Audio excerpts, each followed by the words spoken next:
화제의 뉴스를 골라 과학 기자의 시선으로 분석하는 과학 본색 시간입니다. 네, 오늘은 이혜리 기자와 함께하겠습니다. 어서 오세요. 안녕하세요. 네, 오늘 첫 소식으로는 어떤 걸 준비하셨나요? 네, 방금 제가 보도해드린 내용인데요. 7분짜리 드라마를 보는 것만으로도 치매를 진단할 수 있다. 이와 관련된 자세한 설명을 해드리도록 하겠습니다. 네, 저희도 보도를 보면서 드라마를 보는 것만으로도 진단을 한다는 게 되게 신기하기도 했는데 일단 뭐 간편해진다는 것은 좀 반가운 소식 아닌가요? 네, 맞습니다. 특히나 치매에 있어서 이제 빠르게 질병을 진단한다는 것은 더 큰 의미가 있다라고 할 수 있겠는데요. 왜냐하면 안타깝게도 치매는 아직 완치법이 나오지 않았기 때문입니다. 그래서 조금이라도 빠르게 질병을 확인을 해서 진행 속도를 조금이라도 늦추는 것이 이제 최선의 방법이다라고 할 수 있겠는데요. 근데 누가 봐도 이미 치매인 것 같은 환자가 병원을 찾았을 땐 이미 늦었다라는 거죠. 그래서 치매가 진행되기 전 단계, 이제 이를 경도인지 장애라고 하는데 이 경도인지 장애일 때 이 병을 진단을 해서 치매로 발전하는 것을 조금이라도 늦추는 것이 아주 중요합니다. 네, 방금 경도인지 장애를 말씀하셨는데 이건 좀 뭔가를 자꾸 깜빡깜빡하는 그 건망증이랑 비슷한 건가요? 경도인지 장애는 쉽게 이야기해서 이제 건망증과 치매의 딱 중간 정도라고 할 수 있겠는데요. 그러니까 뭐 사소한 것을 깜빡깜빡 잊는 것을 좀 더 넘어서서 중요한 사실을 기억하지 못하는 기억력에 이제 장애가 나타나는 상태라고 할 수 있겠습니다. 물론 경도인지 장애라고 해서 모두 다 치매로 진행이 되는 건 아닙니다. 통계적으로는 한 10에서 많게는 15% 정도만이 치매로 진행이 되는데요. 이번 그 선별 기술, 그러니까 이번에 선별한 이런 기술이 고위험군, 이렇게 치매로 진행될 가능성이 높은 고위험군 경도인지 장애 환자를 선별해낸다는 것이 핵심이었습니다. 10에서 15%가 치매로 진행된다고 했는데 그럼 어떤 원리로 이런 고위험군을 선별해내는 건가요? 네, 이 고위험군 환자들에게서 나타나는 특징을 분석할 수 있도록 한 건데요. 이런 환자들에게서는 특히나 어떤 위치 정보와 일반 정보를 연계해서 생각하는 능력이 좀 떨어진다라는 특징이 나타납니다. 그래서 그런 것들을 확인할 수 있도록 드라마를 구성한 건데요. 예를 들면 뭐 여러 명이 모여 있는 상황에서 주인공을 중심으로 뭐 오른쪽에서 두 번째 앉은 사람에 대한 뭐 인상착의라든지 이 사람이 했던 말을 떠올릴 수 있도록 기억력을 이제 테스트를 해보는 거죠. 그러니까 위치와 정보를 연계할 수 있는 능력을 검증하는 것이 이번 기술의 아주 핵심적인 요인입니다. 그러니까 이렇게 보다 보니까 검사 방법이 그렇게 어렵지는 않을 것 같은데 정확도는 어느 정도였나요? 네, 정확도가 평균 이제 94% 정도로 나타났는데요. 연구진의 목표대로 이 기술을 통해서 고위험군 경도인지 장애 환자를 선별해낸다면 환자들이 조금 더 빠르게 병원을 찾을 수 있도록 할 수 있겠죠. 여기서 연구진의 이야기 직접 들어보시겠습니다. 이미 병원에 찾아오셨을 때는 너무 이제 그 병의 진행이 많이 진행된 상태에서 오시는 경우가 굉장히 많다라는 얘기를 전해 들었습니다. 그래서 실제로 환자분들이 병원에 오는 것 자체를 굉장히 꺼리기 때문에 내가 치매를 인정하는 거에 대해서 두려움도 있겠지만은 본인 스스로 판단이 잘 안 서는 경우도 굉장히 많이 있습니다. 그렇기 때문에 좀 더 병원이 아닌 뭐 건강검진센터나 아니면 노인복지센터 같은 곳에서 아주 간단한 방법으로 지금 본인의 상태를 이렇게 스크리닝 해볼 수 있으면 조금이라도 더 일찍 질병이 진행되기 전에 병원을 찾아오실 수 있도록 하는. 네, 보통은 본인이 치매 단계라는 것을 인정하기 좀 어려워한다, 꺼린다 이런 얘기인데 그래서 이 어르신들이 접근하기 쉬운 복지센터를 중심으로 이 검사법을 보급하겠다 뭐 이런 얘기군요. 네, 그렇습니다. 뭐 충분히 경도인지 장애를 의심해 볼 수 있을 정도로 기억력이 떨어졌음에도 불구하고 환자들이 병원을 찾는 것을 꺼린다는 점이 현재 어떤 치매 정복에 있어서 현실적인 걸림돌이다라고 할 수 있겠는데요.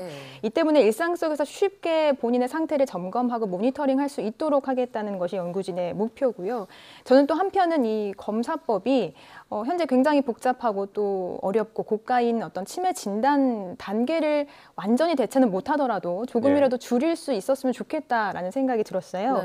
현재 이제 치매 진단을 받기 위해서는 한 2시간 정도 되는 신경 인지 검사라는 것을 받는데요. 2시간 동안요? 네, 예를 들면 뭐 2시간 전에 말했던 단어를 2시간 후에 물어봐서 기억할 수 있는지를 뭐 검사를 한다거나 이런 식으로 굉장히 2시간 동안 온 신경을 집중을 해서 검사를 받다 보면 뭐 젊은 사람의 경우에도 굉장히 지친다라고 하더라고요.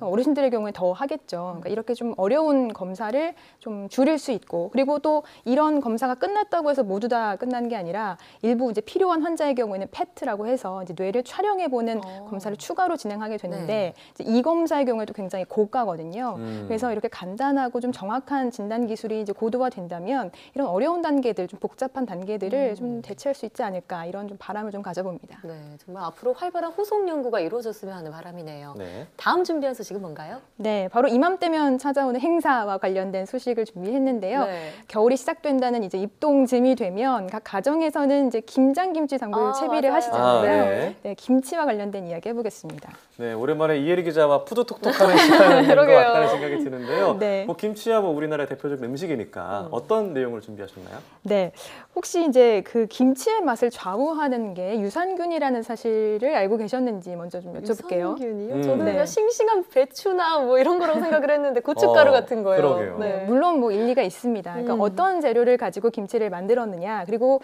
어떤 온도에서 어떤 환경에서 김치를 발효했느냐에 따라서 다른 유산균이 만들어지고 이에 따라 이제 김치 맛이 달라지게 되는 건데요. 네. 전 그래서 뭐 유독 겨울 김치가 조금 더 뭐 바삭하고 뭐 시원한 느낌이 있는 것 겨울에 같다는 담근 생각이 들어요. 김치가요. 네, 맞아요. 그래서 겨울 김치가 좀 더 시원하고 맛있다라고 이야기하시는 분들이 많은데 얼마 전 연구를 통해서 실제로 이제 입증이 됐습니다. 바로 겨울 김치에서 류코노스톡이라고 하는 유산균이 다른 계절에서 담갔던 김치보다 훨씬 더 많이 발견된다라는 것이었는데요. 겨울철 김치의 류코노스톡 비중은 봄철에 비해서는 한 37%, 가을철 비해서는 한 76%더 높게 나타났습니다. 근데 뉴코노스톡이라고 말씀하셨는데 좀 생소합니다. 이게 그러게요. 어떤 건가요? 네, 아주 대표적인 김치 유산균 중에 하나라고 할 수 있겠는데요. 네. 김치 유산균 3대 김치 유산균이 있습니다. 말씀드린 예. 류코노스톡이 있고요. 그리고 와이셀라, 락토바실러스 이렇게 세 가지 종류가 대표적인데요. 예. 그런데 중요한 건 이 세 가지 유산균이 내는 맛이 모두 다릅니다. 아니, 유산균이 맛을 낸다는 거는 좀 생소하게 들리는데요. 어떤 원리인가요? 네, 우선 유산균은 아주 작은 생명체죠. 그러니까 네. 살아있는 생명체이기 때문에 생명 활동을 하면서 이 유산균이 뭐 당을 분해해서 어떤 특정한 물질을 배출해내게 되는데 네. 이 물질에 의해서 김치 맛이 달라지게 되는 겁니다. 특히나 이제 류코노스톡 같은 경우에는 시원한 단맛을 내는 만니톨이라는 물질하고 톡 쏘는 이산화탄소를 만들어내기 때문에 겨울철에 이런 류코노스톡이 많다라는 거는 굉장히 시원하고 톡 쏘는 김치 맛이 만들어진다라는 걸 의미할 수 있겠죠. 네. 특히나 류코노스톡 같은 경우에는 이제 10도씨 이하에서 굉장히 활발히 증식을 하는데요. 보통 숙성 기능을 갖춘 김치 냉장고가 6도씨 정도로 설정이 돼 있는데 이런 상태에서 한 일주일 정도 보관을 해서 숙성을 시키면 류코노스톡이 아주 많이 만들어지는 시원한 겨울 김치 맛을 볼 수 있다라고 할 수 있겠습니다. 류코노스톡이 이 만니콜과 이산화탄소를 만들어내서 네, 만니톨과 이산화탄소. 네, 시원한 청량 음료 같은 맛을 느낌이 난다. 그럼 다른 김치 유산균은 어떤 맛을 내나요? 네, 락토바실러스하고 와이셀라 같은 경우에는 조금 신맛을 내는 김치 맛을 만든다라고 볼 수 있겠는데요. 젖산을 주로 이제 만들어내기 때문이고요. 예. 그래서 류코노스톡보다는 조금 더 높은 온도, 10도보다는 조금 더 높은 온도에서 활발하게 증식을 하기 때문에 조금 더 높은 상온에서 그리고 한 오랜 기간 숙성을 했을 때 이런 유산균이 많이 만들어진다라고 할 수 있겠습니다. 재밌는 거는 같은 업체에서 다양한 뭐 김치 업체들이 있지만 네. 같은 업체에서 만든 김치라고 해도 어떤 계절에 만들었느냐에 따라서 김치 맛이 달라진다라는 건데요. 네. 그만큼 김치가 뭐 발효 온도나 조건에 따라서 아주 미세하게 반응을 하기 때문에 김치 맛을 확실하게 이제 고정을 시키는 것이 어렵다라는 거죠. 그렇죠. 보통 이제 우리가 김치를 발효과학이라고 얘기를 하는데 그만큼 아주 정교하고 과학적으로 접근을 해야 하는 문제다라고 볼 수 있겠습니다. 그래서 우리나라 음식을 두고 왜 손맛이다 이렇게 표현하잖아요. 김치도 매번 같은 맛을 내는 게 참 어려울 것 같다는 생각이 들어요. 맞습니다. 실제로 그래서 김치 업계에서는 소비자들한테 이제 이런 얘기를 듣는다고 해요. 왜 김치 맛이 계절별로 좀 다르냐. 지난번에 같은 먹은 업체인데. 것도 다르다. 네. 이런 민원을 받는다라고 하는데요. 그래서 이제 업체별로는 계절별로 그리고 뭐 지역별로 재료별로 이런 다른 요건들에 의해서 다르게 형성되는 유산균 분포를 연구하고 네. 이런 걸 통해서 데이터베이스화를 하는 그런 지속적인 노력을 좀 이어오고 있습니다.